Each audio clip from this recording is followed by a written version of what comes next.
Au 14e jour du conflit entre Israël et le Hamas, au moins 514 Palestiniens ont perdu la vie, malgré les appels à un cessez-le-feu.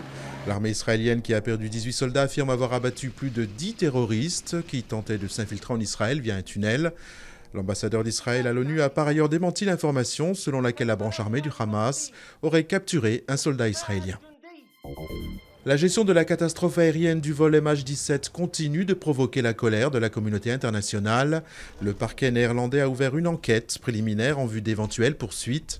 282 corps de victimes ont été récupérés et entreposés dans un train réfrigéré, train qui ne partira que s'il est accompagné d'experts selon les séparatistes.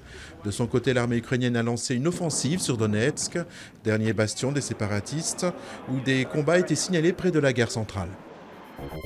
Les VTC manifestent à leur tour, place Vauban à Paris.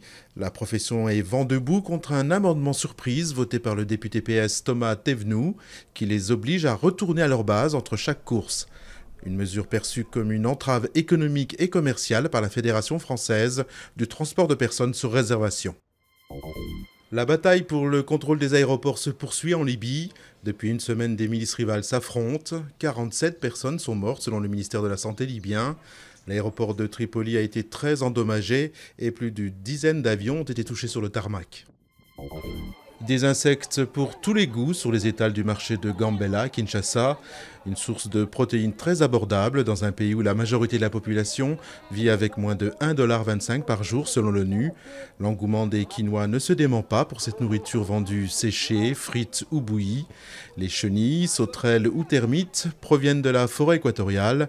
De nombreux restaurants de fortune en servent tous les jours en friture avec du piment.